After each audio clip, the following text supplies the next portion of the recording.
What's up, everybody, and welcome to Shapes of Gaming, the weekly conversational podcast all about video games that's unedited, unfiltered, and unhinged.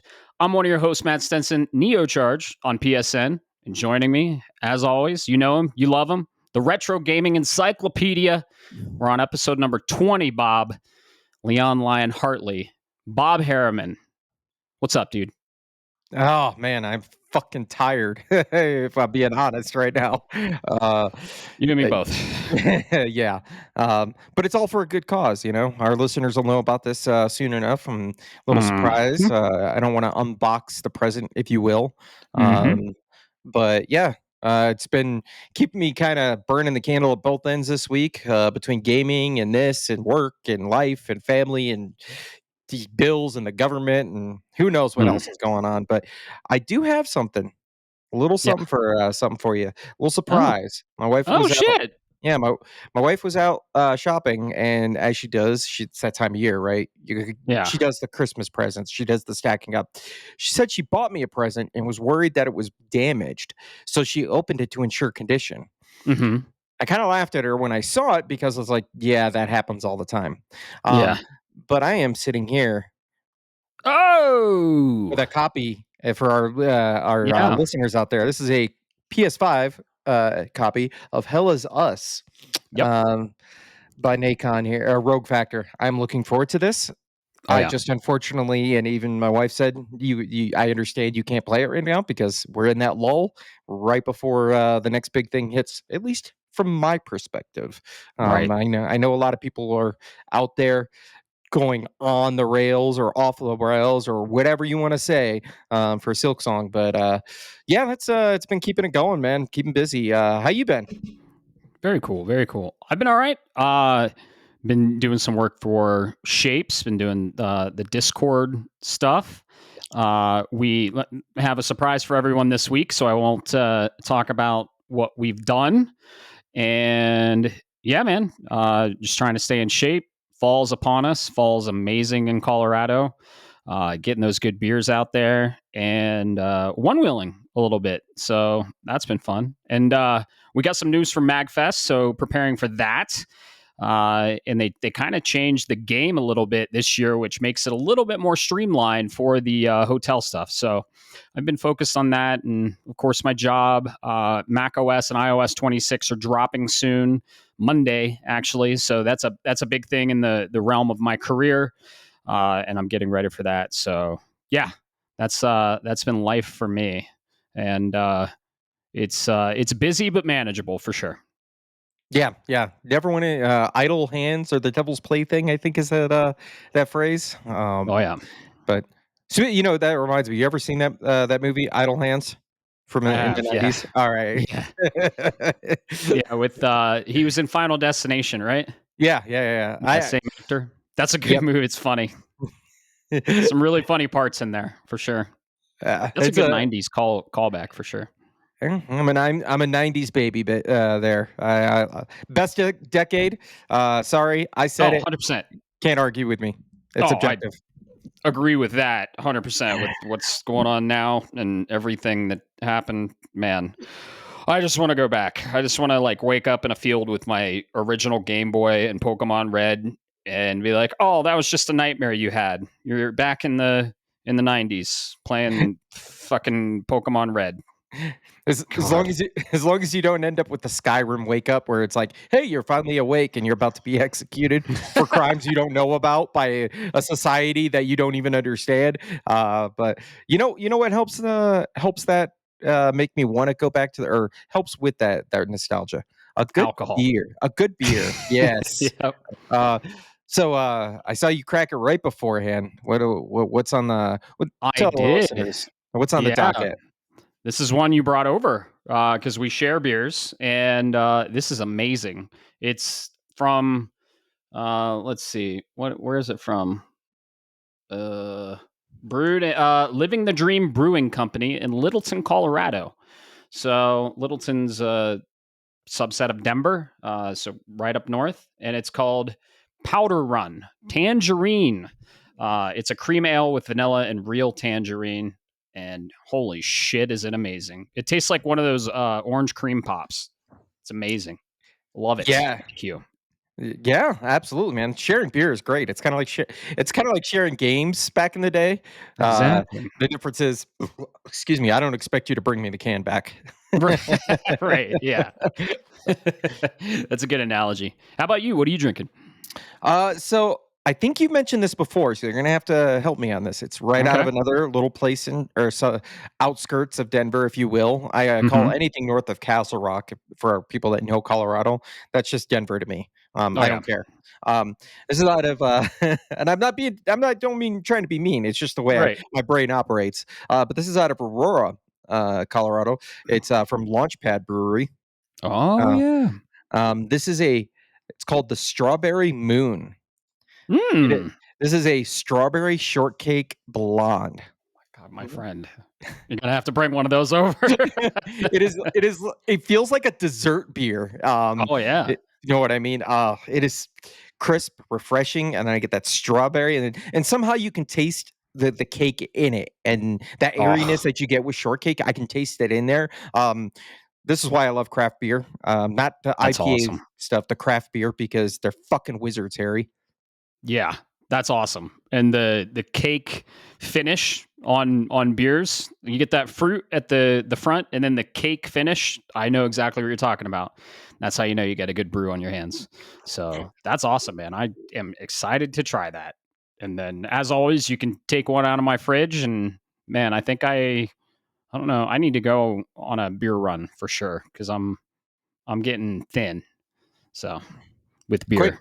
quick, everybody, send him beer. Yeah. I'll never turn down beer. There is one other significant thing I forgot to talk about that I did yesterday, actually. With the iPhone event, Apple had an iPhone event. They unveiled the iPhone 17. It was underwhelming, in my opinion, the event. So, but I had an iPhone 10s, and iPhone 10s won't go to iOS 26 Monday. So I had to upgrade. I had that phone for 8 years, and I finally took the plunge, and I got an iPhone 16. So Ooh, the new one, yeah, huh? I not the think that 17. The 17 was really announced. That comes out in about a week and a half. So I wasn't too impressed with what the 17 brought, and it's a little bigger than the 16. And I already think the 16 is too big. I love the size of the 10s. Man, if it was up to me, I would be rocking the fucking mini or the size of the 5S from back in the day where it fits in the palm of your hand. Whatever happened to technology getting like smaller instead of bigger? Dude, they have a fucking stupid accessory that attaches to the phone, and it looks like a purse. It's a strap. It's a strap that goes across your body that attaches to the case. Not only is the strap ugly as fuck, but they are charging $60 for this strap. And I was like, you are out of your goddamn minds. Oh, that is brutal, man. I but come on, they gotta have big, high fidelity screens. How else are the kids supposed to play Fortnite and Roblox and all the other You mobile don't. Yeah, you don't. There's the right answer. Yeah, Exactly. they're getting like tablet size. You can take an old iPad and just hold it up to your ear and be like, "Hello, hello." Can I did that once for a video because the phones were getting so big. It was just like, these are iPads now. And yeah, if you want to game, go game on a fucking console on your TV. How about that? And It's funny you mentioned that. I had a buddy in the back in my Army days. He took the handset from an old rotary phone, and then he would go driving around in his car, and he would hold the receiver for the rotary phone up and pretend like he was talking on the phone and sit in traffic just to get people to be like, "What the do the double takes? The what the fuck was going on there?" that's amazing. I love that. Yeah. Uh yeah, the event was underwhelming. I mean, there's a lot of cool shit coming out, but dude, they started the naming convention of the iPhones. Like they used to do iPhone 4 and then 4S, 5 and then 5S. And they were just little iterations of the previous model. And that's why they called them the S model. Well, they didn't stop that. And they keep doing that, but they call it a completely new number to basically deceive consumers. So this new phone, the 17, is essentially a 16S, and it's a little bigger, and I'm not interested. So I was waiting to see what they do. The 4 core things I wanted from my 10S was USB-C, MagSafe, lighter, and a better battery. And the 16 gives me that. So you know what? Got it through Verizon on a hell of a deal, and I'm happy with it. So it's a huge upgrade from the 10S. So that's awesome, man. To bring this into gaming, when are companies going to understand that naming conventions matter? oh Like yeah, the most famously, the two that I always think of, and this is why I love Sony, or one of the things they do right, is Wii to Wii U. Most people didn't understand that it was a different console, and then right. Microsoft, what was it, the Xbox One, and now we're on the Xbox One Series XS. I It's still the don't even understand it. yeah, the Xbox Series S, and then the Xbox Series X, and then before that there was the Xbox 360S, Xbox 360. I think there was an E or something. Yeah, man, this naming convention is stupid. And then you have PS1, PS2, PS3, PS4, and PS5. And then you have Pro on the end of that, or PlayStation 1 to PS1. Super clean naming convention. But yeah, the Series X, Series S, Series Sex, I don't know what the fuck.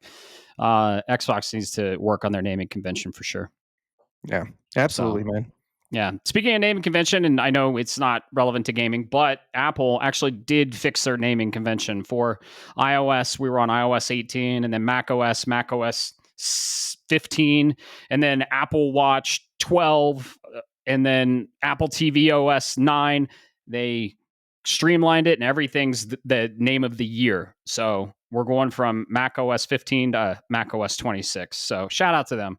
It'll make my job easier. I'm an Apple IT. I'm a systems infrastructure engineer, and I build shit that requires me to know all that. So yeah, it's welcome change. That's good. I'm so glad they're doing that. That single Mm-hmm. pane of glass. I heard, and maybe you can confirm this. They're trying to unify the operating systems across all their different devices. They've been doing that for the last 5 years. Mac OS is slowly merging to iOS. iOS is slowly merging to Mac OS, and I think we'll eventually get a hybrid device that will be like an iMac with the screen, and then you tilt it down, and it becomes iOS, or I don't know. But yeah, they're blending together for sure. So we'll see. They've been doing it very slowly, and they understand you're messing with something that people know like the back of their hand for the last 2 decades. So Yeah, definitely for the enthusiast standpoint. I'm curious. Yeah, yep, yep. uh, I mean, I've been an Apple guy, but I love tech. There's something Oh about it, yeah, man. yeah. Tech and gaming kind of go hand in hand. It's like it's part of the nerd culture. So yeah, new phone. Who dis? I gotta say the ability to block or silence unrecognized callers on an iPhone was a absolute I'm never fucking going back moment for me. They are enhancing that with iOS 26. And they are going to give you an AI assistant that answers the call and says, state your name and your business. And you won't get a call at all. And then that will come through and be like, this is a call from blah, blah, blah, doing blah, blah, blah. And then you're like, answer or ignore. And you can do it all with your Ooh, voice hands free. ooh, let's do that. Jarvis, Yep. hit him with Yep. an ad. Basically, yeah. So iOS 26 is bringing that. I'm excited for that as well. So yeah, and it's gonna filter spam in the texts, and you know how you get all the texts, and it's gonna use Apple Intelligence AI, whatever the fuck they want to call it, to filter more spam stuff. But yeah, I'm excited. How about we get in some housekeeping? I guess we can do that now. Let's get the show going. Yeah. Yeah. So we're doing some cool things on Discord, if you haven't noticed. And we had an idea. We've done spoiler casts in the past, and we were like, hey, what if we created some spoiler channels? So we have a new section called, or category, if you will, on Discord called Games Spoilers in all caps. Okay. So the top channel is going to be a way to request a spoiler channel. So go in there, say, hey, I want to talk about this game, and I want to crack it wide open and talk all about spoilers, and request that, and then we'll create that channel. We have a few channels created. We have Hollow Knight Silksong, of course. I've been playing the shit out of that. I'm going to talk all about that. Not spoiler, of course, on this cast, but once I finish it in the Discord, Borderlands 4, MGS Snake Eater. If you have ideas for more channels, we just started with the 3. Let us know. These channels are going to have spoilers. Okay, don't enter the channel unless you've beat the fucking game. All right. It's a channel. It's very dangerous. If you don't want to know what happens in Hollow Knight Silksong, don't go in that channel. So all the other channels are going to be spoiler free. But I was like, you know what? We like talking about games, and we like talking in depth about the story. And if 2 people have beat the game and they want to talk about it with spoilers, then I think we should create channels for that. But here's your warning: there's going to be spoilers in there. You know that big capitalized spoilers word there? Yeah. So if you go in there and you get something spoiled and then you complain about it, I don't know what to tell you. I'm gonna say, hey man, that's on you. So those channels could be very dangerous. If you don't want stuff spoiled, don't go in there. But most importantly, if you finish a game and you're like, oh my god, I want to talk about this, like when we finished Claire, like there was you wanted someone to talk about it with, go in there and spoil the shit out of everything. So yeah, I think that's a good idea. We had a couple requests for that, and I was like, yeah, that sounds good. I'm gonna do that. So I'm trying to figure out how to automate creating the channels. Right now, we have to create the channels. We have to get that notification that says, hey, create this channel. We'll create the channel, but I'm trying to figure out how to automate it. But yeah, we can do it for now. So yeah, that's kind of a little like book club, if you will. Once you're done reading the book, go in there and talk about it and spoil the shit out of everything and go deep into the loins of the game. So kind of like our spoiler casts. Yeah, that's a good call out, man. I'm glad you called that, because I saw the different games in there, and then you just now mentioned it. I'm like, oh yeah, shit. It says spoilers at the top. Yep. I mean, I'm less sensitive to those, but yeah, definitely keep that in mind, folks. Everybody has their sensitivity level, and we're trying to accommodate to all spectrums. Yeah. Question mark? Yeah.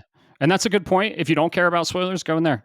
I mean, if you want to be surprised with the game, I don't understand how people can't care about spoilers. I don't get it. I always love to be. I'm very sensitive to spoilers, almost to a fault, and that's a me thing. I let people know up front. I know other people like this. I know many other people like this, but like I don't like fucking anything spoiled. And if someone does happen to spoil something, I'm like, hey, just to let you know, I'm like, I don't like spoilers. That's a me thing. I the only thing I can do is let you know. But a lot of people are sensitive to spoilers. But if you're not and you just want to know about the game, go in there at your own risk. So, yeah. Let's see what else we got.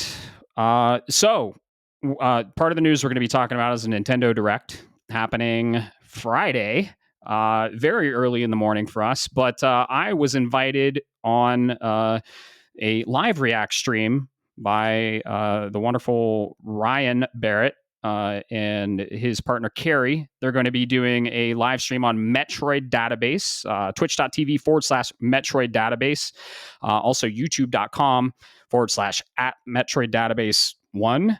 I guess he didn't get the original Metroid Database. That's okay. I'm going to be there. I'm going to be on camera. I'm going to be representing Shapes of Gaming, and we're going to be doing a live reacts to the event.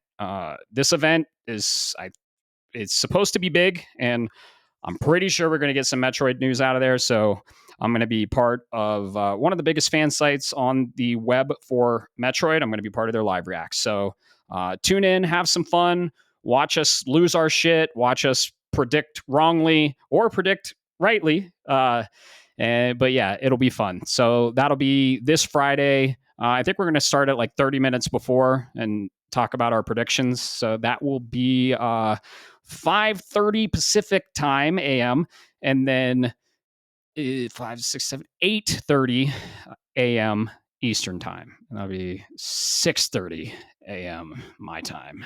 Can you I'm gonna even be get up tired. that early? Can you even I'm get up gonna that be early, man? up for this. Yeah, I will. Okay, all right. Because I honestly think we're going to see Metroid Prime 4. I think we're going to get a new trailer. We'll talk more about that in the news, which we're about to get to. But yeah, that'll be fun. Doing a live reacts. Shapes of Gaming is going to start doing live reacts whenever we get that shit figured out. That's all I'm going to say. It's a really complicated and a lot of shit to figure out, and we're getting there. So we have a team behind it. They're working on it. So yeah. Where can people find Shapes of Gaming, Bob? Yeah. Just like somebody I met on the street this week who asked, I said, pull up your phone and go to your browser and just go to shapesofgaming.com. And you will find the landing page where you've got access to all of the resources within this community, the Discord, YouTube channel, your podcast listening service of choice, whatever you would like. Feel free, go check it out. If you're new here, or even if you're not, definitely subscribe and like it and give us some good comments and provide some feedback. We look forward to it. We take it all serious and take it to heart, good, bad, and indifferent. And look forward to chatting with you. Matt and I are always on, one of us is always on that Discord, kind of passively watching as things go along and trying to shape the conversation. So once again, go to shapesofgaming.com. Yeah, it's all about gaming, talking about games, nerd culture. We have so many channels for different things. Everyone has a great time there, and all we ask is don't be an asshole. So simple rules, and we have fun on there. So yeah, Bob and I are very engaged with the Discord, and yeah, if you also have any questions for the cast that you want us to read off on one of the episodes, there is a channel where you can ask questions, and we have read them. We've got a lot of food questions, and those have been fun. So yeah, it's a fun time over there. Join up, have some fun, talk some games. What do you say we get into the news? Yeah, I guess we can go ahead and get this started, man. Unless you got, oh yeah, no, never mind, disregard. Let's light this fire. Yeah, there we go. So let's start off with the quick one, since you already mentioned this. This is bringing it in. This broke just today. Nintendo Mm-hmm. confirmed the rumors that were circulating, and not only did we get, are we getting a Nintendo Direct, we're getting it Friday, which Mm-hmm. is the day after you guys are hearing this, or it goes live, should I say, to the community. Um, but this is confirmed to be the longest direct that does not include a console launch direct. So for our you PlayStation fans out there, this is pretty much the equivalent of a showcase versus a Mm-hmm. state of play. 60 minutes. And like you said, it starts early in the morning, man. I don't know. Before I cut it over to you, I got a prediction, Matt. I want you to listen, hear what you think on this. I think we're gonna get some kind of a preview, maybe a teaser of a new 3D Mario adventure game that's coming, because the last one was a 2D that we got. I also think we are going to get a release date for Metroid Prime 4. I think it's coming this year. I have a feeling. And then those are my two big ones. I think those are like my guaranteed cheers. I've got some wild cards out there, and some obscure stuff. Like I think we're gonna get, let's say, for example, we're finally going to get an announcement for Fire Emblem. Mm-hmm. But if you play Fire Emblem, cool, and you know it. If not, you don't care. Right, right. I 100% agree with you on both those things, except Metroid Prime 4 is coming next year. And they're going to give us a consolation prize, if you will. This is my bold prediction. And as always, folks, tame your fucking expectations for these, because there are some wild predictions out there that everyone's like, oh my God, we're getting a new Zelda and blah, blah, blah. I'm like, guys, is it first time? Is this your first time? My wild, bold prediction, and I say this for many reasons because I want it. One, and I have it drafted. Two, is we're getting a Metroid Prime trilogy remaster for the Switch 2, and they're going to be porting Prime Remastered from the Switch over to the Switch 2, finally giving us the Echoes and Corruption remasters. and bundling those all in, maybe, I don't even know, $100, 120, maybe 70, who knows, 80. It's going to be more expensive than a base game, and they're going to give us mouse controls. So I can see them doing it if they're going to be delaying Prime, which, dude, Prime 4 has been in the oven for a while, like 10 years, dude. And it's a flagship IP, and the Prime series has sold a lot. Nintendo doesn't really pay attention to Metroid. I can see them fucking shadow dropping this. I really can. And I won't put anything past Nintendo from what we've been seeing lately. They're kind of just going to the beat of their own drum, and they're like, yeah, we'll do whatever the fuck we want. You'll give us money. Doesn't matter.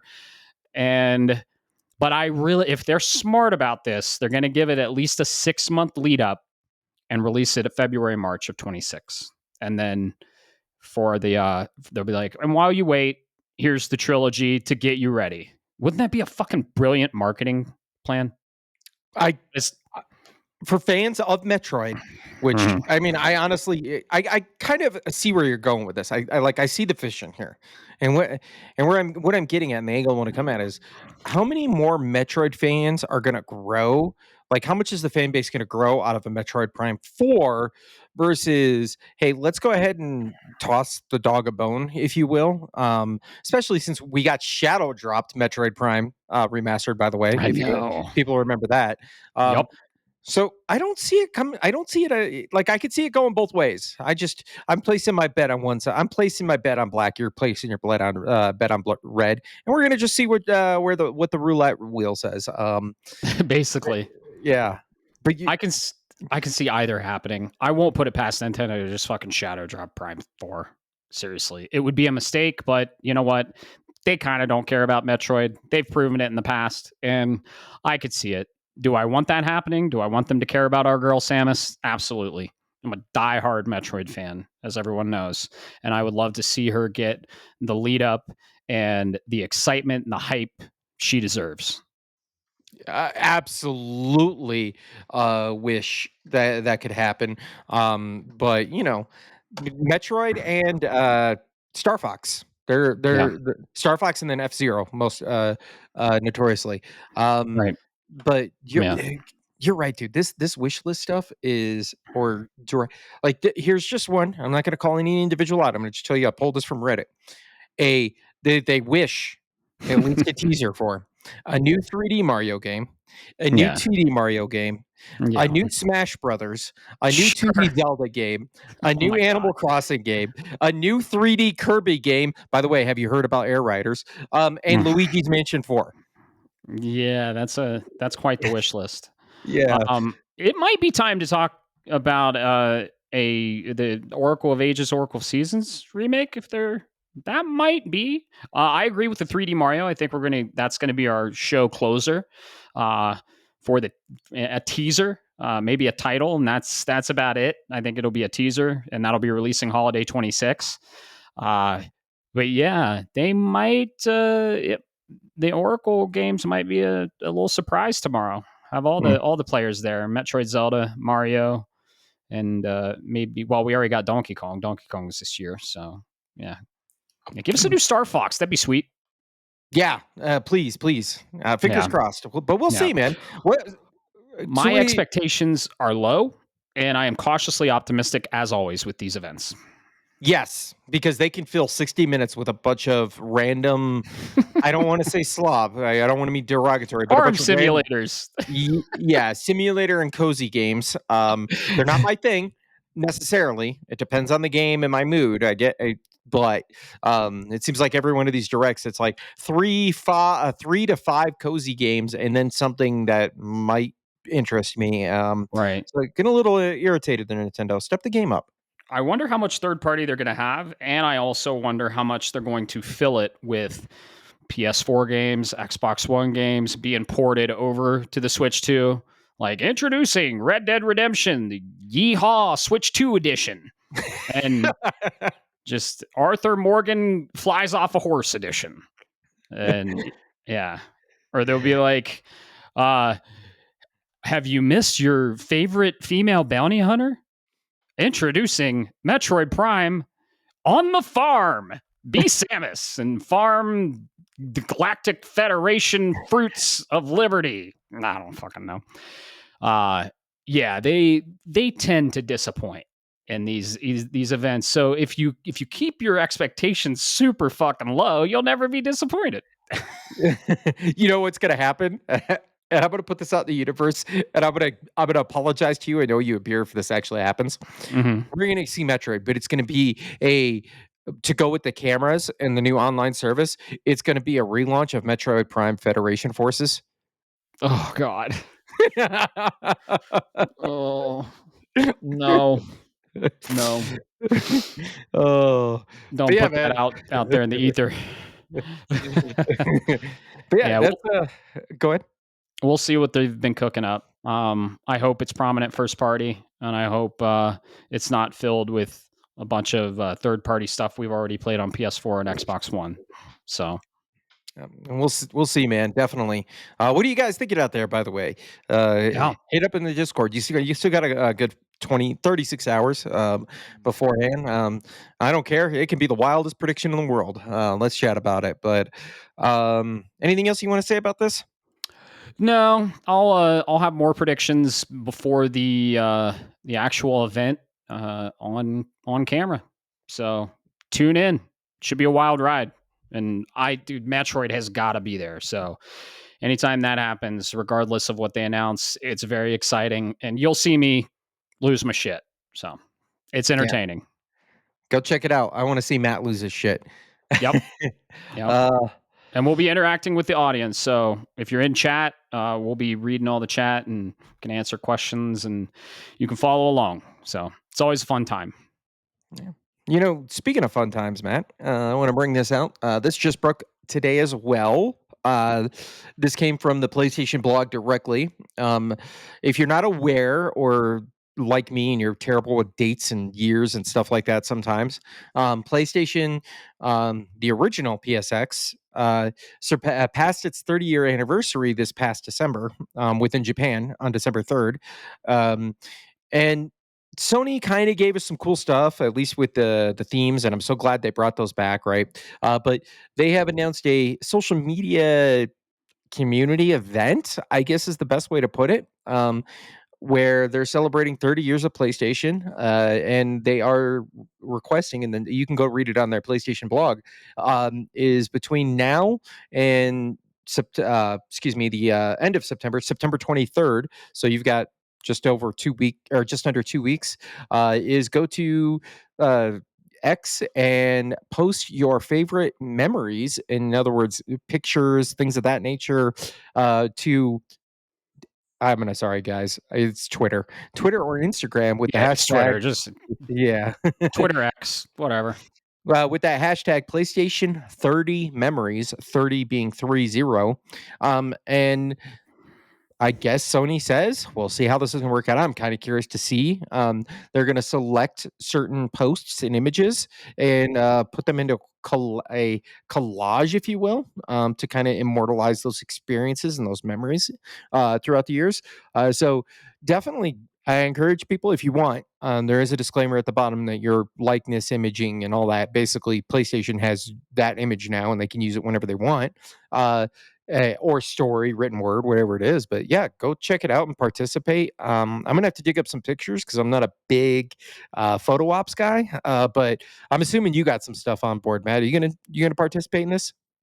I probably no, I probably won't. I don't have pictures back that far because I mean we literally had uh disposable cameras at that point. I have some physical pictures at my mom's house or something, but the digital stuff didn't come around till like '06. But I love this concept. I love this idea. I love when companies acknowledge their roots and embrace that and bring the fans in on it and celebrate what made them who they are. So I love this and I want to see more of it. Yeah, absolutely. I love this kind of an idea. This Yeah. is almost a whoever this. I'm sorry, I just closed it out here, but it was Kristen something that wrote the Mhm. blog. If it was her idea, she deserves a promotion because this is how you get engagement with your community and you build up that hype train and all the other catchphrase words that are used in the corporate world. But at the end of the day, it's a great idea. There's zero cost to it almost, and it's negligible other than your labor costs to do the collab or collage, and Mhm. you have the content being provided to you. Like, this is a win-win. Exactly. Yeah, it's brilliant marketing. More companies should do it, and yeah, I love when companies acknowledge their roots and what made them who they were. So Yeah. love it. All right. Well, let's keep on the well, I'm thinking we'll keep on the, what is it? The PlayStation theme that we got All going right. on. So I sent you this link, and you can follow along if you'd like, there, Matt. This came from PlayStation blog, as of when we're recording, this was 5 days ago, so just Mhm. a little after we finished. But PlayStation posted their PlayStation Store August 2025 top downloads charts. Um Keep in mind, this does include, they do break it down based on PS5, PS4, VR2, and then there's even break it down further with free to play downloads. They do it between US and Europe. But for the purposes of this exercise, I'm going to focus on the PS5 in the US because that's the more current and relevant. And to be quite honest, unless something bubbles up like Battlefront 2 did a couple months ago, there's not a whole lot of changes in the PS4 market download stream. But yeah, so starting from the top, the number one game in August, unsurprising, year after year, was Madden NFL 26. That's just an annualized game, and that just tells you how much we end up with people purchasing the product, even if they are casuals. Number two is Ready or Not. Was a surprise. I've heard a lot of good things about that, and we can dive into these more if you want. Number three, Mafia: The Old Country. Number four, Gears of War Reloaded. It's Um, awesome. that's amazing. I love to see that for a Microsoft game, and we'll touch that. The next one on the list, College Football 26. No surprise, it is football season, so you catch that hype train. After that, once again, I do not understand. They can't keep getting away with it. Is Rockstar's Grand Theft Auto 5? Uh, Mhm. It's a after that, juggernaut. it is a juggernaut. Six is going to break the world, man. I tell you. Uh, Ugh. after next in line, we got Metal Gear Solid Delta Snake Eater, personal, my personal favorite of August 2025. Love to After see it. You love to see it. After that, Minecraft. I mean, sorry, Minecraft is on there. It's always going to stay on that list. Then we go into Forza Horizon 5, and then going down that list, just looking at some of the those were the top 10. So going down a little bit more, Helldivers 2 resurgence back into August. They're in their top. This is a top 20 list. Um, Claire Obscure Yeah. still hanging on. They're Good. one, 2, 3, 4, 5, 6. So yeah, number 14 on the list. Um, and then we've got the usual suspects: Mortal Kombat 1, MLB The Show 25. And then the last two that I thought was a little funny: Grounded and Phasmophobia, Mhm. which are just. I mean, I don't want to say indies, but they kind of are in that indie realm, Mhm. and definitely hit, man. So, what about you on this list? Anything you want to, whatever angle you want to take it at, man? Sure. I love seeing Gears of War Reloaded on there. That tickles me. At number 4, that's awesome. Metal Gear Solid Snake Eater. I love that it's pretty high up. It's a new release, so I get it. Love to see it though. Thrilled that Claire is still in there, and Helldivers is holding strong too. Other than that, yeah, those are the notables for me. This is cool that they released this info. Yeah, absolutely, man. Um, I did want to point out, well, I kind of alluded to it earlier, or kind of gave you the hint. Can we talk about how Helldivers, which just recently went to Microsoft, then the next two that are in the top 10, or that are in this top 10 list, are Forza Horizon 5, a 4-year old Microsoft racing game, Microsoft Yeah. owned and published racing game, followed by number 4, Gears of War Reloaded, a 2006 remake that was a day and date launch from Microsoft into the PlayStation Mhm. ecosystem. Uh, this is unreal, man. Yeah, I mean it's working. Their Xbox's strategy. They're porting games over to PS5 to expand their software reach, and people are buying them. They're probably making more money over on the PlayStation side than they are their own side because they have it all on Game Pass, and they've trained their users and the gamers not to buy shit. But on PS5, the cost of entry is to buy it, and they're probably making more money on the PS5 landscape. It's crazy. It's crazy to see. We're getting Halo at some point. Yeah, even at 70% rips, Yeah.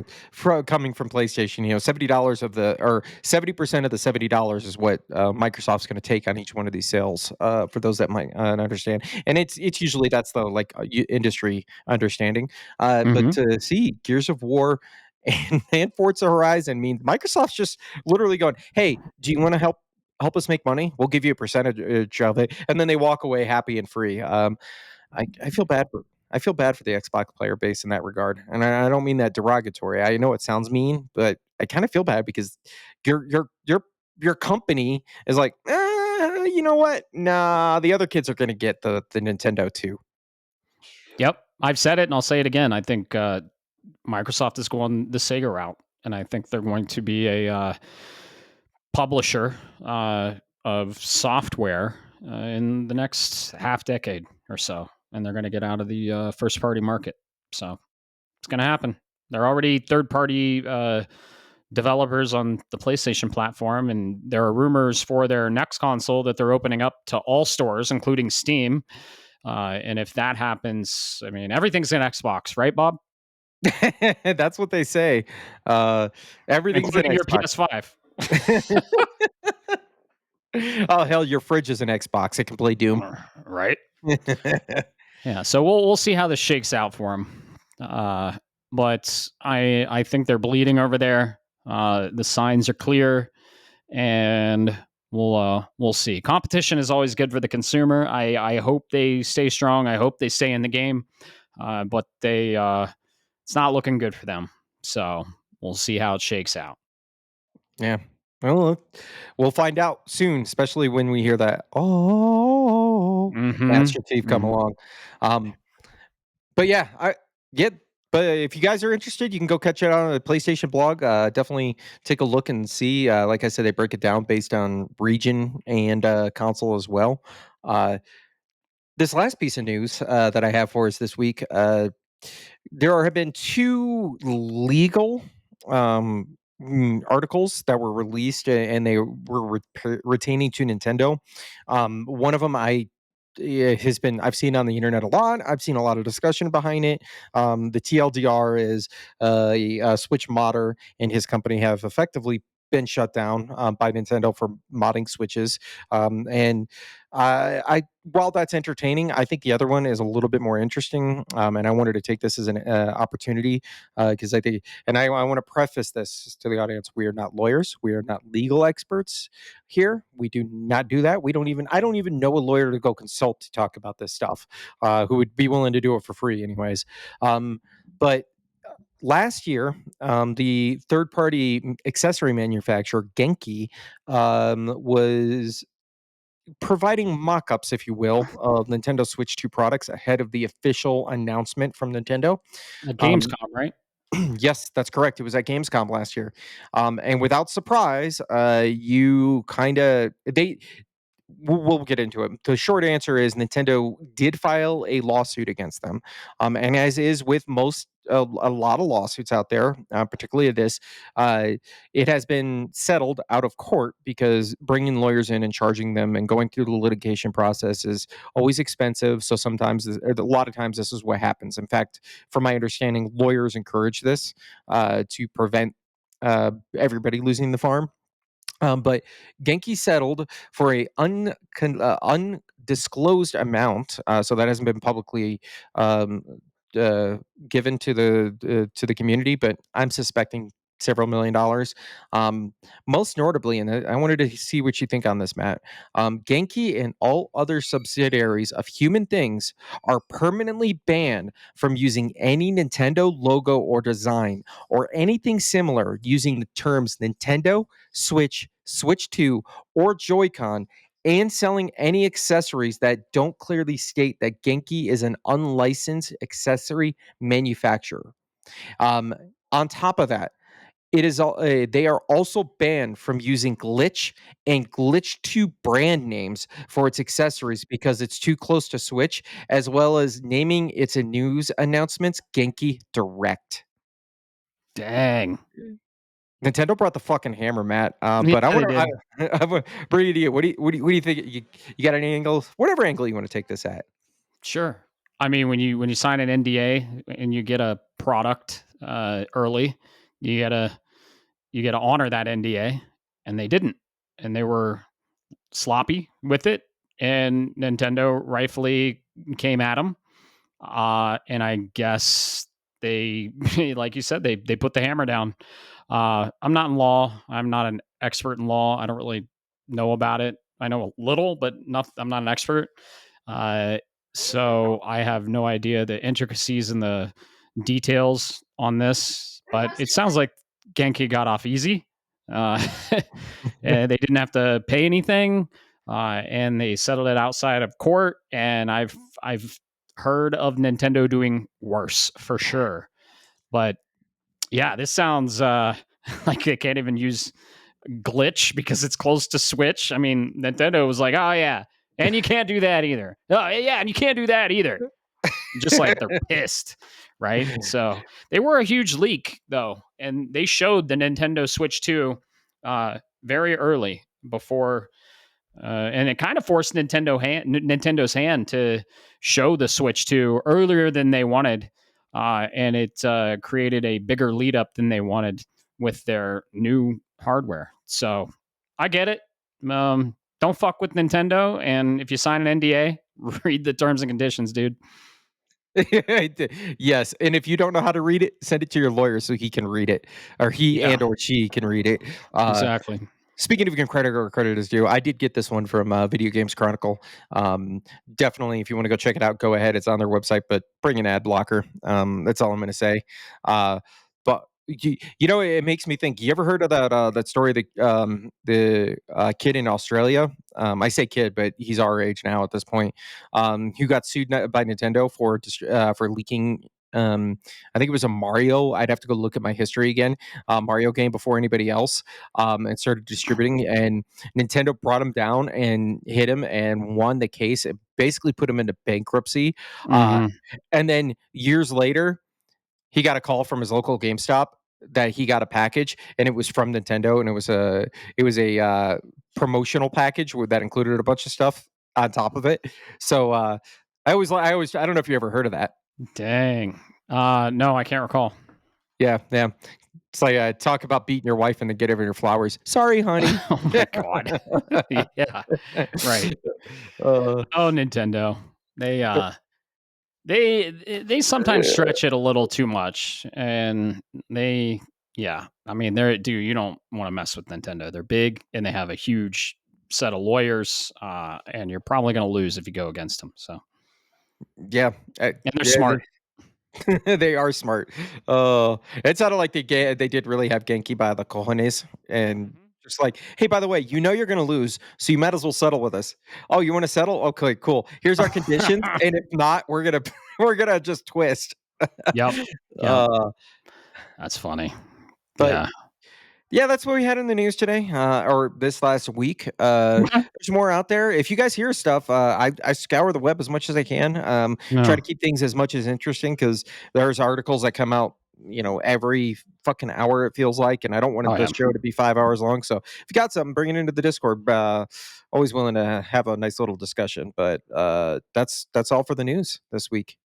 Yeah, definitely. And by the time you're listening to this podcast, Borderlands 4 reviews will be going live tonight, hopefully. So that's another big thing. Borderlands is on the horizon. It's releasing tonight, depending on what time zone you're in. Official release is Friday, so we'll see. I'm excited. What else? I want to talk about the Silksong patch, but I started reading it and then stopped because I was like, this is spoilers. So yeah. Silksong, we'll save that. We know it's coming up, but for those that are, if you haven't heard, Silksong is getting a patch, and there will be some balancing changes. Is the short answer that's coming along with that. things are getting nerfed, and things are getting changed. So, do I agree with it? I don't. I didn't read it all, so I can't comment on it. Once I beat the game, I'll read it and then comment on it. But we have a hell of a hit on our hands. Silksong is sitting up there with Clair Obscure on the Open Critic at 92. And it came out the gate at 100 with 9 reviews. I knew it wasn't going to go there, stay there forever, but it stayed there for a little bit. And I had like 40 points on the draft. I was like, holy shit. We knew it wasn't going to stay there, but it was crazy to see that it stayed strong at like 100 for a while. But it's at 92. It might creep up a little bit more. We don't have the big hitters in there. I didn't think I haven't seen IGN's review or anything like that. So I think it might creep up a little bit more, but we'll see. I'm having a blast with it, and that's what I'm going to be talking about when we get into what we're playing, which we can do that right now since we're done with the news. What do you say? Yeah, let's fucking do it, man. Who wants to start first? Would you like to start? Because it sounds like you got a lot to say. Uh, sure. I'll start. I am playing Hollow Knight Silksong. Shocker. This is developed and published by Team Cherry, a team of 7 individuals, and it is a Soulsborne Metroidvania sequel to the original Hollow Knight, which, as you know, if you listen to our top 10 indies episode, it was one of my honorable mentions, and it's one of my favorite indies of all time. So man, what can I say? It's incredible. I'm about 25 hours in. It's longer than Hollow Knight, and it's so polished. All the environments are hand drawn, just like Hollow Knight was. The combat's tight. Hornet, the protagonist, is way faster, way more nimble than Ghost in the original Hollow Knight was. I'm playing it on the PS5 Pro. There's no performance or graphics. This game runs at a beautiful 60 frames a second, 4K from what I'm seeing. The map's huge. It keeps delivering. It has a slower difficulty curve than the original Hollow Knight did, because you'll talk a little bit about the original Hollow Knight. But the original Hollow Knight kind of like hits you in the face. It's like, guess what? This game's fucking hard. But Silksong is like, all right, we're gonna let you play a little bit, and then they hit you with a couple walls, and then you just keep getting hit and getting hit, and the difficulty ramps up a little slower this time around. I think it's because it's just a longer game, but it might also be their Silksong is a little more way more popular than the original Hollow Knight was, so they're making it a little more accessible for other people. This game is very hard. This game has way more mechanics and intricacies than the original Hollow Knight did. Uh, don't want to go into those details because I feel like those are spoilers, and they were a huge surprise for me. A very pleasant surprise where like I was like, oh my god, this is you get these now. So I'm loving it. The story's been incredible. The music is phenomenal. The first level in the game is an amazing track. Uh, it runs beautifully. I'm having a blast. I can't wait to play more, and uh, it's up in my top 3 of the year for sure. I don't even know when I'm going to finish it. I'm kind of dark on how long it is. Uh, it just keeps going, man, and I'm having a blast. And there's so many enemy varieties. There's so many builds you can do. There's so much customization. It improves on every aspect that the original had, and the original was phenomenal. So I had pretty high expectations for this game uh, because I played the original, and I've been waiting for this game for 7 years. My expectations have been absolutely blown away. It Mhm. is a fucking phenomenal game, and I can't wait to play more. Dude, that's awesome. So you said Yep. it's in the top 3 this year. Um, the question is, where have you figured out, or have you decided where this is going to land in that top 3 yet? No, they're so different. Like my top three are Clair Obscur, Death Stranding, and Hollow Knight, right? And they're such different experiences. It's like comparing apples to oranges. It's like, which apple do you like better, this apple or this orange or this potato? You know what I mean? It's like, dude, they offer such a different experience and such a different aspect of gaming. Like, you can't compare a 2D Metroidvania side scroller Soulsborne to Death Stranding, right? I mean, from a No. gameplay perspective, I have to choose one, right? I have to choose one. I don't think I'm going to say anything until our cast where we cast our votes for the Game Awards. And then you'll know what my game of the year is, because it just, it could change, right? We have Ghost coming up. Who knows? Right. And I've been on the fence with my top three, like, which one is fucking better? So we'll see. We'll see. And I'm loving it. There's a couple things, like minor gripes, right? The map, I wish you could zoom in and move around. That would be nice. And then I did have a bug I encountered where the frame rate just tanked. I thought I was going to have to. It was so minuscule and just like 1% of what I've played.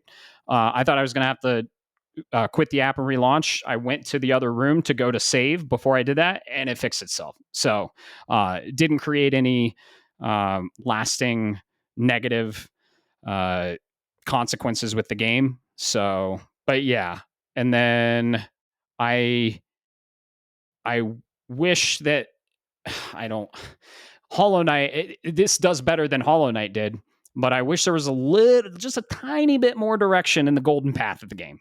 Metroidvanias are made for you to get lost and literally made for you to explore and fill out the map. Mhm. But dude, I got lost in this area where I wasn't supposed to be, and I finished it. And I like talked to a friend, and he's like, "Oh yeah, that's a side end game area." And I'm like, well, what the fuck? And that was a huge wall I hit, because I mean, there was no save points, and I guess I finished an in-game thing. So apparently, uh, I'm okay at this game, and yeah, I love it. I've died many times. It's a Soulsborne, so not a lot of complaints. Shit, I'd give it a 9.5 right now, from what I've played. Incredible game. If you loved Hollow Knight, you're gonna love this game, and that's pretty much all I've been playing. So loving every second of it. Yeah. No, Yeah. that's good, man. So you said, you finished an side end game, like, almost like it's designed to be post credits, and I'm saying this in air I quotes. think. Okay. I'm Yeah. just curious 'cause, you said, Metroidvanias are designed to get lost, and there is a certain element to that, and but at the same time, correct me if I'm wrong, isn't that more like a, "Hey, this is the game," either A, hard locks you out because you don't have an ability to get into the room, or B, you kinda, with a soul sense, you get a pick up and you go, "Wait a minute," the game kinda, without directly telling you, tells you, "Hey, you probably don't wanna be doing this right now, bud." Well, that's the problem with this game. This game is hard as nails, right? Pun intended. Unintended, yeah. And yeah, because Ghost had the nail as the weapon. Hornet has the needle. But this game is so hard that you don't know where the line is drawn. You're like, oh, this is just a fucking hard game. I'm going to power through, right? But then uh, uh, when you overcome a really big challenge, and then there's no bench like save spot, and then you get to another really big challenge and you fuck up there, you're like, am I supposed to be here? I don't know if it was in game, or I don't know if it was a later part of the map that I encountered earlier. But I know it was really hard. It felt like it was too hard, and there's a reason for that. So yeah, it just pointed me that direction, and I might have figured something out that I shouldn't have figured out until later in the game, and I just went with it, and I overcame it. So that's it's been really fun. Dude, in Soulsborne games, when you're just trying that boss over and over and over again, it's so satisfying when you finally drop them. And dude, speaking of bosses, this game has incredible, unique bosses. And you say, and I agree, that every every boss in a 2D side scroller is kind of like a dance, right? Well, some of these bosses take that literally, and it's fucking amazing. That's awesome, dude. I'm glad to hear that. And I'm glad you're enjoying it. Yep. It's a game maybe I'll get to in the next when, as the joke goes. Right. When. Right. This was a put down everything and play game for me. I've been waiting been waiting for this game for too long. So I was so hyped. And yeah, I put everything down for this game. So Speaking of Souls game, I don't know if you saw that. I think I sent it to you, that image of Ghost from Hollow Knight handing off the clown wig and nose to the hunter from Bloodborne and saying, "Hey, it's your turn now, buddy." Yep. Uh, Man, just waiting on that one too. Who knows? Maybe we'll get a state of play this September. Maybe we'll be ready to do live stream reacts on our channel. Who knows? Time will tell. There are rumors of one coming. I know. So maybe next week. Maybe they'll just be like, "Fuck it, it's Friday." You know what? Maybe they'll do like they did with Summer Game Fest to be like, wouldn't it be awesome if they shadow dropped and be like, "Hey, we're doing a PlayStation showcase today. Tune in 4 hours." You know, like they did with Summer Game Fest right before Nintendo. They do the same thing, just like they did right before Keighley. Just be like, big dick energy and plop. I can see it happening. We'll see though. We'll see. I want to hear about your experience with the original Hollow Knight. I know you're not far. I want to hear it. All right. Yeah, let's start there. I got a couple of things on the docket this list. All right. I'm let's just pull the band-aid off. This is a good game. I'm about 2.5, 3 hours in, give or take. Beat the first couple of bosses. You've seen some of my trophies and play stuff there, Matt. And what can I say? I know this is ostensibly a good game, but I still can't figure out if it's me or if it's the game, but something's quite kind of like, in your relationship, and it's like, I like this, but something's quite not clicking. And I see that with the original Hollow Knight. I love the art. The art style is amazing.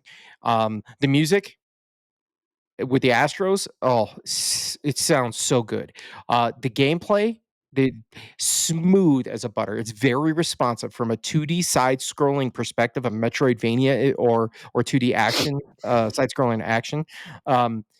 It responds. There's no, "Oh my god, that hitbox should not have fucking hit me," kind of a situation. I haven't come across it once.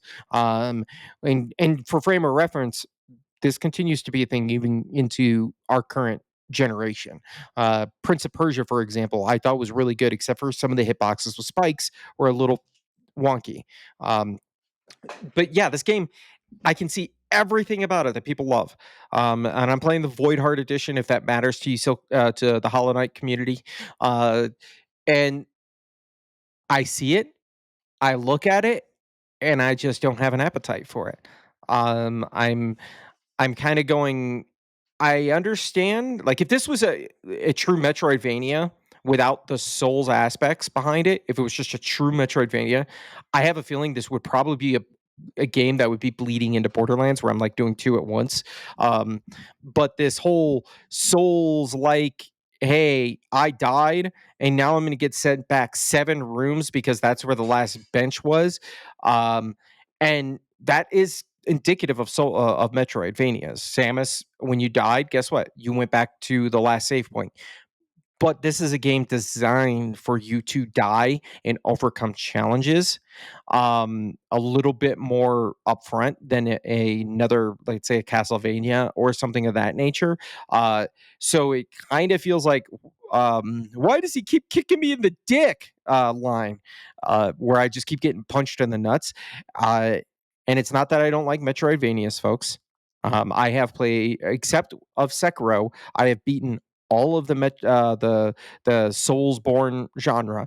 I platinumed Elden Ring, so I am not unfamiliar with these games. But this one, man, it's kind of a miss, and I don't want to say it's because it's the game. So I'm kind of putting it down for now. I want to distance myself from it. I want to think about it. I want to breathe on it and kind of decide, okay, is it just me because I'm so worried about a commitment with Borderlands 4 coming up and the release schedule, or is there something here that it just is not my cup of tea? All of that to be said, I think this game is awesome. I think if you like a high quality game, give it a shot. This is a cheap game, $15, I think, base price. It's worth the price of admission. It's a short, from my understanding, I want to say about 15 hours, give or take, depending where you're at, your skill level. And you'll know whether it's going to be for you or not. And at such a low cost of entry, um, it's definitely worth at least investigating into, man. But yeah, Hollow Knight, the Void Heart Edition. I can see why this is a 9.5 game. So I'm gonna put it down and I'll come back to it later and see how it looks. Cool. Yeah. Uh, yeah, it's a little challenging, right? When you have a game you've been waiting on looming in the horizon, and Hollow Knight requires your absolute focus and requires a shitload of patience and perseverance and calculating. And sometimes I think if you have something you're really excited for, like hovering over that, it could be a detriment to your experience. So that's why I was like, just do a cozy game or something before Borderlands 4. Sword of the Sea. I'm just saying. Just Um, kind of what? Oh, is that you're going to talk about that too? I may have been playing another game. Yeah. Okay, cool. I can't wait to hear. But yeah, I'm glad you're enjoying it. It's fucking really hard. It's an unforgiving game. Uh some of the checkpoints are very far from that boss, and you have to learn that boss to beat that boss. And to learn that boss, you have to keep dying and learning and dying and learning. And that gauntlet in between the bosses can sometimes get real fucking frustrating. So I hear you there. Uh, and all I can say is, yeah, if you're not feeling it, put it down and play it some other time. But I'm glad you recognize, the art and how amazing it runs and it looks and plays. And I'm glad you're open to playing more eventually. But yeah, like you said, we got Borderlands 4 on the horizon, baby. Yeah, it's coming. Mm-hmm. And then right after Borderlands 4 comes Evil Leafs Chronicles, which Yep. is easier than Tactics Ogre, if anybody knows what I'm talking about in that genre, but it is a thinkers kind of game, kind of like Mm-hmm. Civilization. I don't know. I think, like I said, I don't think I have that capacity to really put the effort forward to it. You have to be in a certain mindset. Mm-hmm. And this is critical, folks, to think about is when you're playing a game and you're like, man, I don't like this. You have to stop and think, is it the game? Is it me? Or is it that both of these were just not aligned, right? Um, and you'll figure it out. You just got to stop, go smoke a blunt, go smoke a cigarette, have a shot of Jack, whatever your thing is, and think about it and put a little bit of forethought into it. Other than I've had conversations with people of, well, that game fucking sucks, and I'm like, well, why does it suck? Right. Well, no, it just sucks. Well, you're not opening up a dialogue and shaping the conversation, if you will. Exactly. Yeah. Um, Very well said. But you Yeah. know how I know I'm not I think you know how I know I think it's my mood, on this, Matt, How? is, the other game I'm playing. You mentioned Cozy, right? Mm. Um, Yeah.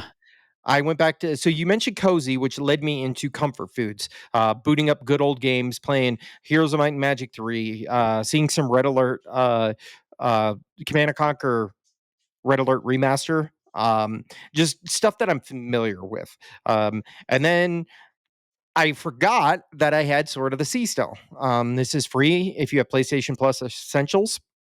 Um, and got about an hour and a half into to it on my first playthrough, and then said, you know what, let me check this out. I'm gonna play it. I'm in a mood for a cozy game.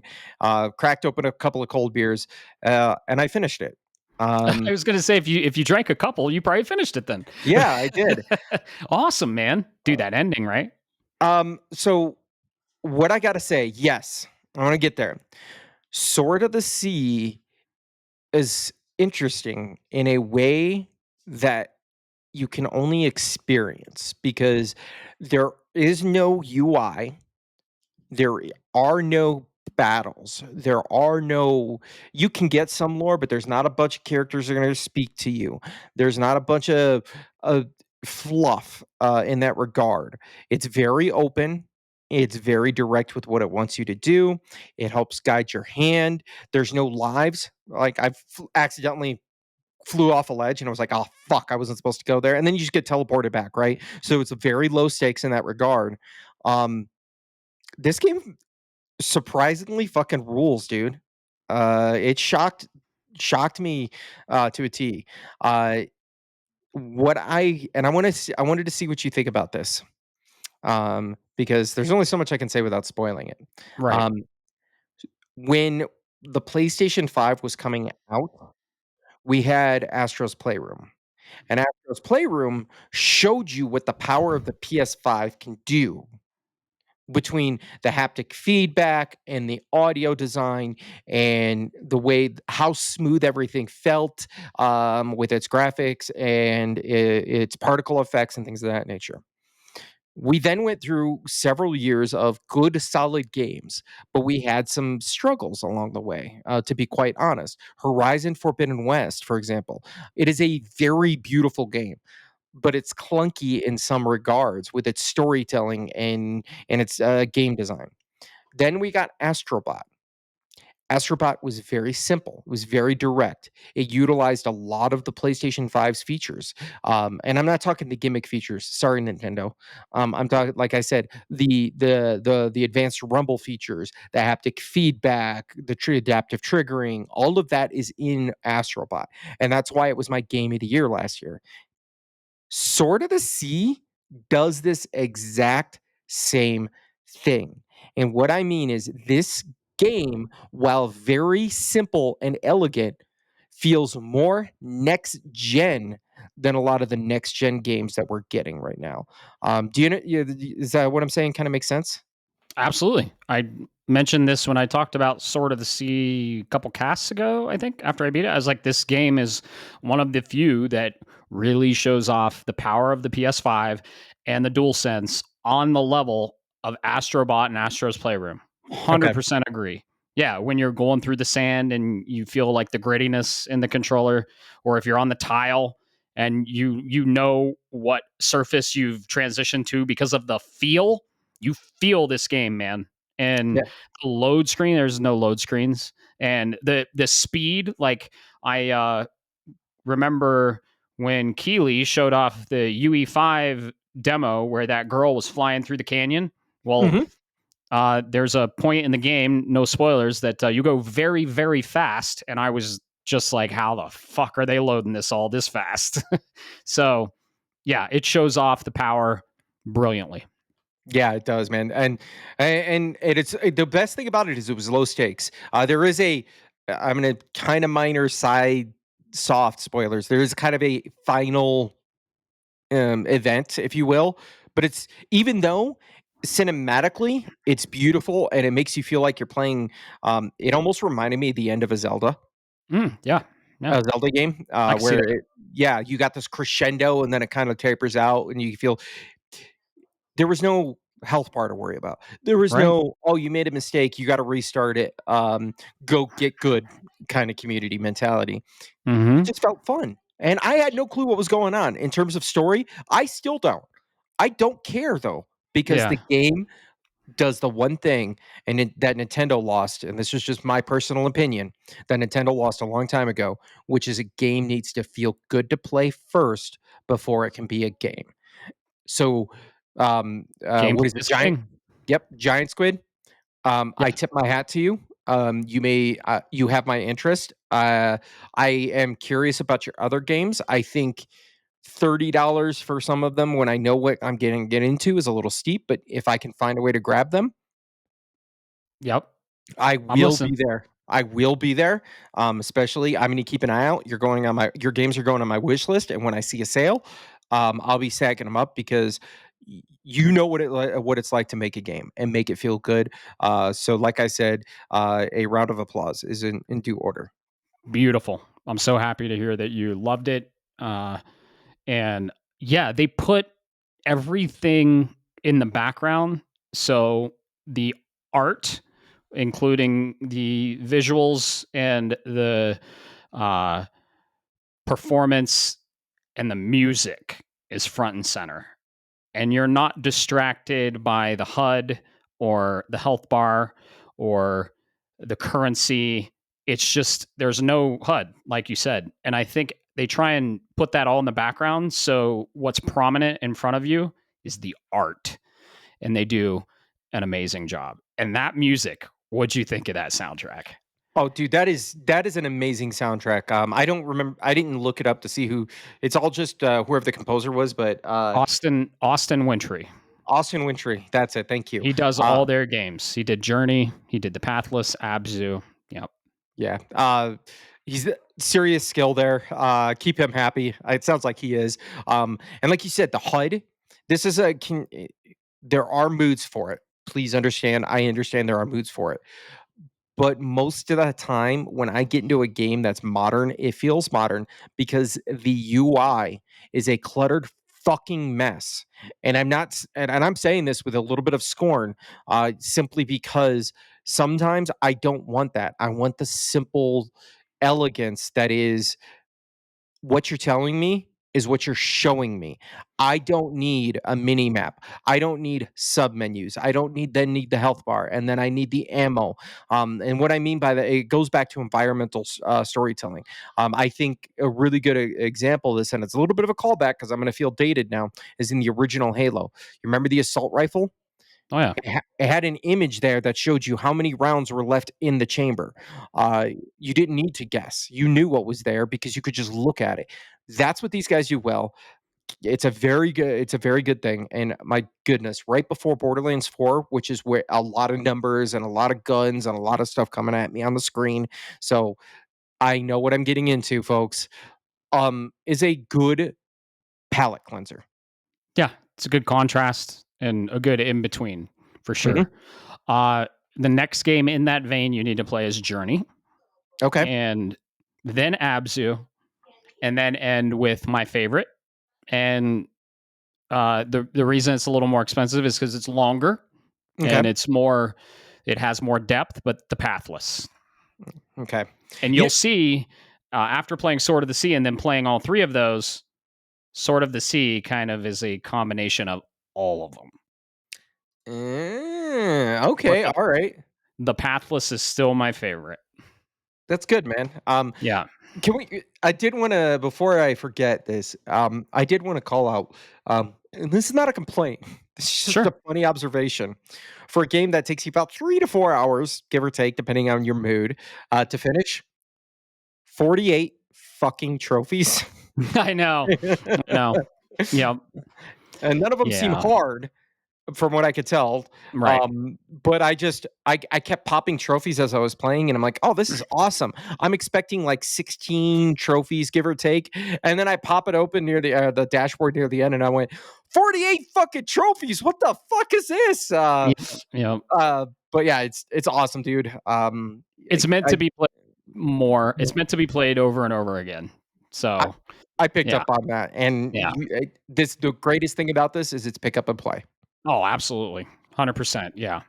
So, yeah, incredible artistic game that puts art front and center, most importantly. If you have an evening to spare and you just want to veg out, turn your brain off for a little bit, and just get immersed in this wonderful world, all four of these games are hits. I'd say Sword of the Sea is my second favorite of the four, and then The Pathless. So, but Journey is no slouch. I mean, shit. And Abzu, all incredible. So yeah, these games are very unique. Another one's Flower. Flower is another from that game company. Mhm. That's another one that is in the same vein. So yeah, uh, incredible game. I was so excited when they announced this, and they it was Giant Squid. I was like, oh my god, I'm totally in. I'm so in. That's why I drafted it. I played it on launch. What did I put down for it? I think I played it before Metal Gear Solid, uh, and I played it in between Death Stranding before I beat Death Stranding. I put Death Stranding 2 down to play this game because I knew it would be a short, cinematic roller coaster of an experience. I was 100% right, and it was incredible. I'm so glad you finished it, and I hope we both go back and maybe platinum it one day because yeah, it's fun. Yeah, absolutely. I definitely would, and I gotta say, the next time Giant Squid comes up on that PlayStation Direct, you and I are going to be fighting for a bidding war on their game because I have been converted. I see the light, if you will, of what Giant Squid is cooking, and I really enjoy it. Awesome. I'm so happy to hear that. And yeah, you've only played one of the 4 amazing games they've created. So all the other games are in the same vein. If you love this game, you're going to love the other 3. So can't wait to hear what you think about the others. So I'm so glad you finished it. That's awesome. Yeah. Oh, ADHD. Sorry. You know what we forgot to talk about in the house cleaning or housekeeping, Matt, as What? we're wrapping up this segment? What? Shapes of Gaming now has a Twitch. Oh, yeah. I think we said that on the Now, last more episode. specifically, if you guys want, I have not come with a schedule, but Bob has been Mhm. taking on the challenges. Recently, I've been doing Hollow Knight for that, but I'm putting it down. I will be playing Borderlands 4, and my plan is to stream it. So any chance I get a chance to play, or anytime I get a chance to play it, I'll be doing it. This is going to be a combination of myself solo, playing with Matt as well, and then most notably this weekend, catch me outside because I'm going to be playing with my wife on a couch co-op. She doesn't have a headset, so you get to hear her in the background as we go along. But we'll definitely be doing this, and if you guys have any requests, things you know that I play, or something that you'd like me to check out, definitely drop it in the Discord. I'm more than happy to provide new experiences. Just don't give me a please play Like a Dragon. I know that game. It's 140 hours, and please don't drop that when I'm in the middle of another JRPG. I will get to you in due time, but yeah, absolutely, come check it out. It's you'll find it on our that's on our link tree as well, correct? Yes, twitch.tv/shapes of gaming. And I'm so glad you're streaming on this. And on Borderlands, I will be on mic, so you can hear the both of our antics when we're doing that. We're planning on playing some Haze Light games. It Takes Two, A Way Out. We played Split Fiction. We didn't stream it though, and we're planning on playing some Gears of War. But these will be peppered throughout the year whenever we feel like playing them. There's a lot of fucking games to play, and I'm so glad you're streaming all of your content on Shapes. And yeah, I can't wait to play some Borderlands on stream. That'll be fun. So yeah, and we got some stuff cooking that you want to play. That'll be exciting for the viewers. So yeah, if you want to subscribe, go on twitch.tv/shapes of gaming. If you want to know when Bob goes live, you can turn on that little notification and you'll get a little push notification. Hey, Shapes of Gaming is live. Come watch Bob kick ass at all the games he's playing. Yeah, this is not I want to preface this, folks. This is not a scheduled count Bob in Thursday every 6 p.m. This is whenever I decide. So the VODs will be there for a week afterwards if you want to hear it. But come along, join the community. I've based on my preliminary testing, I can multitask. So drop on the chat, hit me with a chat. If I see it, I can task switch, not multitask, task switching, folks. And come along, enjoy this journey as I learn the ways of 2025, how to play games in 2025. Indeed. Indeed. Yep. We're on Twitch, and that's, what we're talking about, and what this is all about is gaming. So you can watch Bob game, and when I'm on there too, you can watch me as the fellow Vault Hunter, or a fellow person that is part of the what is it, the coalition for Gears, or all the other stuff that we're going to be playing. So yeah, you might play some retro games. You might whatever you feel like. It's entertaining, and yeah, if you can't catch the live stream, you can go on our Twitch and watch the recorded videos. I think they stay up for 14 days. I think they stay up for either a week or 2 weeks. I don't know, we'll have Yeah. to test that. So You know what's yeah. funny, Matt? What? I still we are less than 48 hours away, and I still haven't figured out which fucking Vault Hunter I'm going with. That's awesome. I figured it out the fucking first frame I saw her. Vex is gonna be my girl. Gonna be I always go with the Siren, so that was already pretty much. I usually do the magic user, usually do the healer slash mage slash black mage. And this time the Siren's a necromancer, so and she's hot with vampire wings, so count me the fuck in. Vex Yeah. is my girl. Can't wait. Matt was like, Um, "You keep telling me all the good stuff. Well, I'm waiting for the other shoe to drop." right, exactly. I'll of course playable as all four of them. Eventually, all six of them if we get two Vault Hunters in the DLC. And yeah, but she's going to be my main. This Siren has always been my main throughout all of the Borderlands games. So I am very excited. So what are you kind of leaning towards? Like a little bit. Like, do you have two of them that you might favor over the others? So that's There's Rafa, Harlow, Amon, and Vex. yeah, I know. Obviously I like the concept of X, Mhm.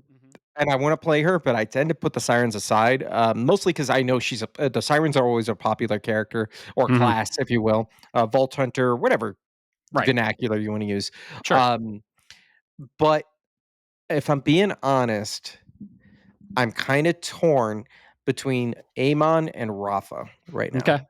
Gotcha. Uh, So yeah, tanky guy with the fire ice axe. I could totally see you doing that. Or the operator, I'd yeah, say, with the close combat fucking scythes on his hands. uh-huh. That's cool too. Kind of reminds me of the interceptor from Anthem. Remember that guy? He just Oh, yeah, yeah, yeah. Yeah, super fast, went in, super technical. And this guy has a few surprises up his sleeve. I've watched all the Vault Hunter stuff, and he can like has something to do with TDR. Like I don't know. Uh, it's totally fine if you haven't chose and you choose. I can't wait to see how the selection screen is. Remember in 2 where they're on the train and you just Yes. I can't wait to see how they do that. So yeah, I'm really hoping we have a hit on our hands. I loved Borderlands 3. 2's story was much better. 3's gameplay was and the mechanics and the feel of it was better than 2, but the story, man, the story was lacking in 3, and I hope they can marry the 2 in 4. And I'm super excited. I fucking love Borderlands as much as you. So Yeah, no, you know, that made me think. This is how much Borderlands 3's gameplay was so good. I can remember a lot of my character. I remember the design. I remember what I was going for. Um, but where they missed, and I'm sorry, this is a big thing for me, and I'm hoping they fix it in 4, is the opening song. mm, yeah. So, I can't remember the song. If I go and listen to it, I might be like, "Oh, yeah, that's it." But you think about the first one, what really Mm-hmm. caught me was, like you said, that opening intro where, Marcus is giving you his selling point, if you will, Mm-hmm. and then you're getting that Cage the Elephant, "Ain't no rest for the wicked." Uh, Yeah. it a and then number 2's not even my kind of artist, Mm-hmm. but my god, that fit that scene so well. And then number 3 kinda went it's Right. forgettable. Right. So I'm curious, I haven't seen if they've announced anything, if there's any leaks on it, and I'm avoiding the hell out of it because I wanna Stay be in dark. watched over. Thank you. Yep. Stay in dark for sure. So yeah, super excited for that. That drops Friday, 12 a.m. EST, 10 a.m. for us, 9 a.m. PST. So Mhm. it's gonna be great, dude. Can't wait. Yeah, Can't wait. I'm gonna go right from work. to get Best Buy to pick up my copy on Friday, and then right to the doctor or cryo to go get my back fixed, and then I'm gonna go right home and I'm gonna crack open a beer and install a game. Heck yeah. Yeah, I can't wait to play. It's going to be fun. And if you guys are playing, let us know. Maybe you can hop in with one of us and we'll explore the Borderlands together. We'll explore the moon of Kairos or Kairos. I don't fucking know where we'll be, but we'll find out, won't we? In less than 48 hours. So can't wait. First trailer, I was like, I don't need anything else. Right? Yep, exactly. Yeah. So what do you say we get out of here early? Since we have a little surprise for all of you this week. Keep your eyes peeled on the Shapes of Gaming podcast stream. That's all I'm gonna say. Maybe Friday, who knows? But we've done a lot of recording this week, and I think we're gonna end this one a little early. And don't worry, you have plenty to listen to if you want. And we have a little surprise at the end of the week. So, you got any fun plans for this weekend, Bob? Vault hunting, baby. Yeah, same here. I don't know. I was thinking, I've had a rough week, some things and stuff. I might go into the mountains for a bit, just kind of get above it all, clear my head, think. Yeah. Might go to the hot springs. I don't know. The hot springs will heal you right the fuck up. I'll tell you that. You're just sitting there with the hot water, just forgetting about all of your worries and taking in that fresh mountain air. God, it's so cool. It's so far away though. It's like 3 hours, but you know what? It'll be. We listen to another podcast. That podcast comes out Friday, and I'll have that podcast to listen to. I don't know. I think I need a little mini vacation, and then I'll be back. I'll definitely play Borderlands Friday night, probably some of Friday evening, and then Sunday. I think I'm going to take Saturday and just like get out of here. Yeah, it's that's probably good for the best, man. We all need those breaks. Go touch grass, as the kids would say. Mm-hmm. I'm with you. I'd like to say I'm going to get out Saturday, but it's going to be playing catch up. I'll be getting out because I got some yard work and stuff that Mm-hmm. I should probably do. It's getting near the end of the year, but you still got to do your thing. And then as soon as I get done Saturday with my yard work, and the wife is done with her work on Saturday, Sunday, she has the day off. I have the day off. Oh yeah. I'm probably gonna be like, "Hey, babe, what do you wanna order for breakfast, lunch, and dinner?" And we're gonna sit on the couch and fucking vault hunt until she finally gets bored, and then when she gets bored, I'm gonna load up another character and continue to vault hunt. So, Hell yeah. I'll stream it. If I get it, we'll be streaming all Sunday for that, as much as I can anyways, folks. And definitely keep an eye out. We'll be there. Heck yeah. Sounds like a plan, man. Well, this has been a fun episode, and thanks everyone for listening. We really appreciate it. Keep a eye out at the end of the week. We have a little surprise for you, and yeah, we hope you have a great rest of your day. Keep the conversation going. Peace. Shapes of Gaming is a podcast shaped around gaming, and most importantly, our community. That's you. It is written, created, and recorded in beautiful Colorado Springs, Colorado, by me, Matt Stenson, and my good friend Bob Harriman. If you would like to be part of this amazing community, be sure to like, subscribe, or follow us on all the social media platforms or the podcast app of your choice. Thanks so much for listening, and always remember, keep the conversation going, and most importantly, keep gaming.